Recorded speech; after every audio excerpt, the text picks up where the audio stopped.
जय श्री राम साथियों। आज मैं आपको कोई खबर सुनाने नहीं बल्कि आपसे एक सवाल पूछने आया हूँ। क्या आप देवभूमि उत्तराखंड में देवताओं को भी शासन की अनुमति लेनी पड़ेगी? क्या देवडोलियों को भी अब प्रशासन बताएगा कि कब जाना है, कैसे जाना है और कहाँ तक जाना है? और सबसे बड़ा सवाल, क्या कोई भी सरकार या कोई भी प्रशासन इतना सक्षम हो सकता है कि वो देवताओं को आदेश देने लगे?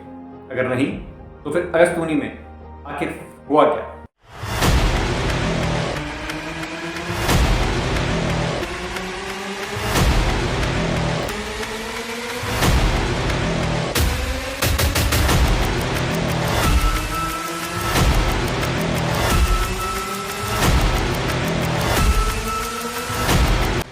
मेरा कहना इतना ही है कि ढांचा नहीं बचा, मुझे कोई गम नहीं इस बात का, और ढांचे के टूटने का न मुझे कोई खेद है, न कोई पश्चाताप है, न कोई प्रायश्चित है। तो इसका मतलब no repentance, no sorrow, no grief. Uttarakhand सिर्फ एक राज्य नहीं, ये देवभूमि है।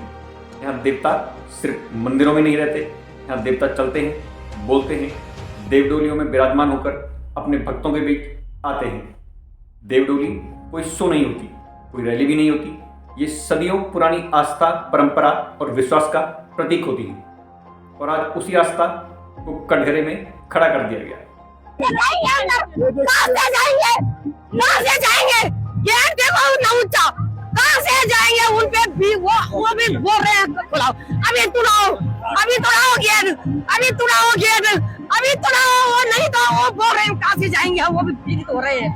अभी तुड़ाओ, सभी भक्तों के सामने इसको निस्तारा कराओ। आज वो भी देख रहे हैं कहाँ से जाए, वो बार बार वहीं पे घूम रहे हैं, डोली घूम रही है। जब वो जाएंगे तब हम भी जाएंगे उनके पीछे, नहीं तो हम यहीं पे रहेंगे। आज हम यहीं पे रहेंगे, तब हम भी उन्हीं के पीछे। महीने से यहाँ पर खड़े हैं, और 1 महीने से हम यहाँ पर दिल करके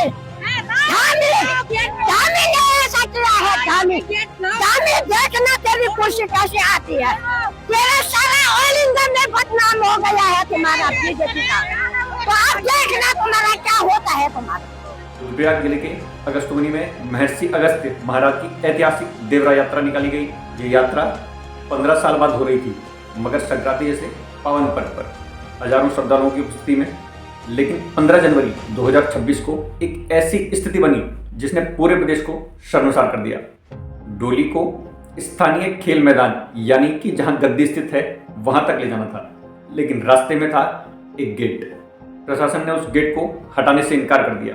भक्तों का यह स्पष्ट मानना था कि पवित्र देवडोली किसी भी गेट के नीचे से नहीं गुजरेगी। ये कोई जिद नहीं थी, ये कोई राजनीति भी नहीं थी, ये थी धार्मिक मर्यादा। लेकिन प्रशासन अड़ा रहा। नतीजा क्या हुआ? देवडोली घंटों तक रुकी रही, 3 से 5 घंटे तक का हंगामा हुआ। केदारनाथ नेशनल हाईवे घंटों तक जाम रहा और हजारों श्रद्धालु आक्रोशित हुए। फिर अंत में भक्तों ने ड्रिल मशीन हथौड़ों से गेट तोड़ दिया और तब जाकर देवडोली अपने गद्दी स्थल तक पहुंची। अब ध्यान से सुनिए, गेट टूटने के बाद लगभग 52 लोगों पर FIR दर्ज कर दी गई। तो अब सवाल उठता है, क्या प्रशासन की नज़रों में कोई भी गेट देव आस्था से बड़ा है? क्या देवभूमि में आस्था का ही अपराधीकरण किया जाएगा? तो अब राज्य की धाकड़ मुख्यमंत्री जी से एक सीधा सवाल, जो कल्याण सिंह जी को अपना आदर्श बताते हैं। क्या बाबरी मस्जिद गिराते ही कार सेवकों पर भी FIR दर्ज हुई थी? जिस हिंदुत्व ने आपको सत्ता की कुर्सी तक पहुंचाया, आज उसी हिंदुत्व की देवडोलियों और देव परंपराओं को फाइलों और नियमों में क्यों कैद किया जा रहा है? विचारों की लड़ाई इस तरह से नहीं की।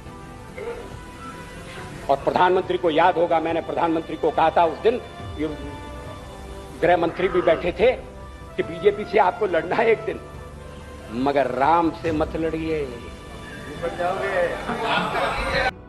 आस्था तब भी सड़क पर थी, आज भी है, मगर फर्क सिर्फ इतना है, तब शासन मौन था, आज आस्था से ही परमिशन मांगी जा रही है। देवताओं का रास्ता नहीं रोका जाता।